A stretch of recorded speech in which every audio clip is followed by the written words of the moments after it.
Hi, today I would like to participate in the debate which has people who watch films with subtitles and those who watch them dubbed separated.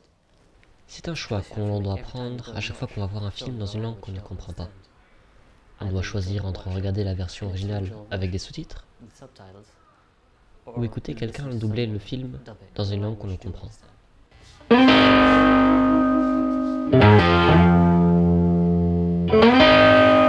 Je tiens quand même à dire que mon but ici n'est pas de trancher. Malgré mes préférences, les deux solutions ont leurs avantages comme leurs inconvénients. Et c'est ça que je souhaite vous présenter aujourd'hui. Histoire que tous mes biais soient mis de côté, je vais commencer par vous parler de mes opinions, de mon expérience et de mes préférences sur le sujet.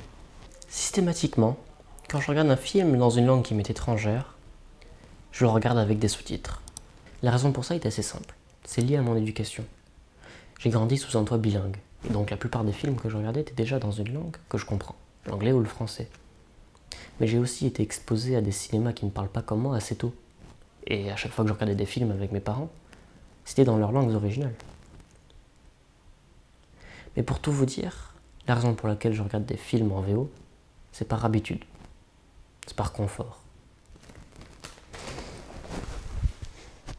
Bien, avec ça mis de côté, parlons maintenant de l'exportation du cinéma à l'étranger. Et pour cela, autant commencer au début, à l'époque du cinéma muet. Ça va sans dire qu'à cette époque, l'exportation du cinéma était une chose bien plus aisée. Puisque silencieux, une même performance pouvait être comprise quelle que soit la langue du spectateur. Le seul changement entre les différentes langues était que les intertitres étaient traduits à l'exportation. Arrive 1927, finie l'épitrerie silencieuse du cinéma muet. Le futur, c'est le son. C'est évidemment une des premières grandes révolutions du cinéma. On peut maintenant synchroniser la piste visuelle et la piste sonore. Maintenant que le cinéma parle, il est bien plus hostile aux barbares qui ne le comprennent plus. Pour y remédier, certains studios américains et allemands se sont mis à filmer leurs films plusieurs fois pour chaque langue. Ce qui donne des films identiques avec les mêmes décors, la même mise en scène, mais avec différents acteurs pour chaque langue. C'était fait par exemple pour le Dracula de Todd Browning en 1931.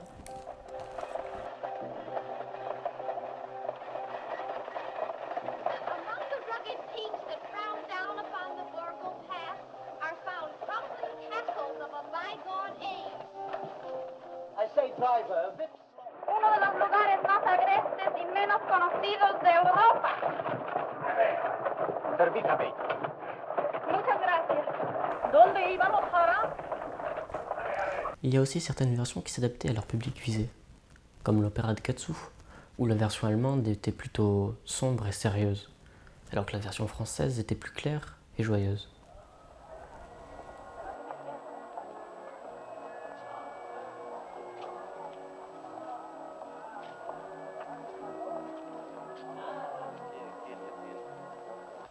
Der Haifisch, der hat Zähne und die trägt er im Gesicht.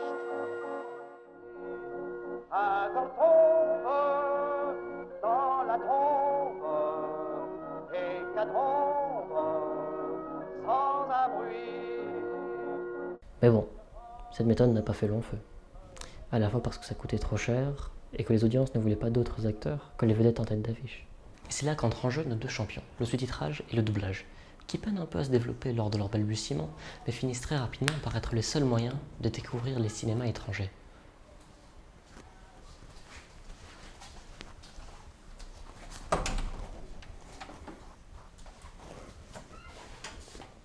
Pourquoi les gens regardent-ils des films sous-titrés ? Films dubbed. Why don't you start? Il semble que selon les clichés, ceux qui regardent des films avec des sous-titres sont les plus cinéphiles d'entre nous, tandis que les doublages seraient réservés au grand public. C'est donc une scission qui s'installe dans une scission encore plus importante, celle entre le cinéma grand public et le cinéma d'auteur. Les défenseurs des sous-titres, à l'allure plus noble et distinguée, ont tendance à discréditer les doublages pour la simple raison qu'ils seraient réservés au grand public. Mis à part que c'est une grosse connerie, plongeons dans les détails des doublages.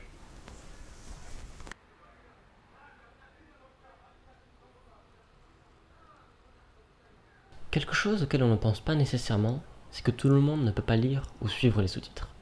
Je connais quelqu'un, par exemple, qui, à cause de sa dyslexie, ne peut pas lire les sous-titres suffisamment vite. Je connais aussi quelqu'un de malvoyant, qui bien sûr ne peut pas lire les sous-titres. Il y a aussi les enfants, qui ne peuvent pas ou pas suffisamment bien lire pour regarder un film en VO. Et selon moi, rien que ça justifie l'existence des doublages.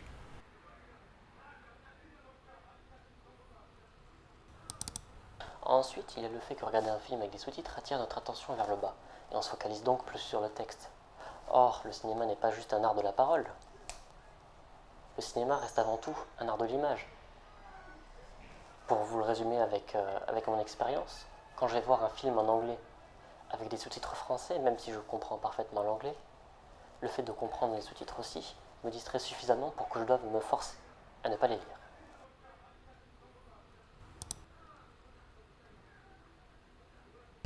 Il y a un dernier argument que j'aimerais apporter en faveur des doublages. C'est qu'il nous permet de faire passer certaines subtilités culturelles qui ne passeraient pas avec les sous-titres. Si comme moi vous avez regardé dans les années 2000 des animés en fansub, vous devez vous souvenir de ces écrans sursaturés d'informations où le traducteur essaie de vous expliquer chaque subtilité culturelle. Alors soit je mettais sur pause pour tous les lire, ou alors je les ignorais. Enfin bref, c'était pas idéal. Je disais plutôt préférer voir les films en VO. Et bien voici pourquoi. Déjà parce que je le peux. J'y suis habitué et je n'ai pas de mal à suivre les sous-titres. En plus, je trouve que le décalage qu'il y a entre les lèvres de l'acteur et la voix du comédien de doublage me gêne plus que les sous-titres. Moi, j'aime bien m'approcher le plus possible de l'intention initiale du film. Et même si la voix de l'acteur n'est pas tout de sa performance, elle en fait quand même partie. C'est malgré le grand talent de nombreux comédiens de doublage que si je peux m'approcher le plus possible de la version originale, eh bien je le ferai. Mon envie de voir des films dans leur version originale vient en fait d'une curiosité et d'une admiration que j'ai pour les choses que je ne comprends pas. Entendre un acteur parler en russe, en japonais ou en italien fait partie pour moi de l'expérience. Tout comme un texte qui serait écrit en kanji ou en arabe rendrait bien mieux qu'un texte écrit dans un alphabet que je comprends. Les alphabets que je ne comprends pas ont une qualité bien plus artistique, à mes yeux. Comme l'italien, qui à mes oreilles a une sonorité bien plus musicale et lyrique. On a tous nos manières de voir des films. Même s'il y en aura toujours pour nous dire que leur manière est supérieure. Franchement, je trouve ce débat stérile. À mes yeux, le doublage et le sous-titrage ont autant de valeur. Les deux nous permettent de découvrir des films venant d'ailleurs et nous offrent une grande ouverture d'esprit. Sur ce, je vous souhaite un bon confinement et profitons-en pour voir plein de films que sans tout ça, on ne pourrait pas comprendre.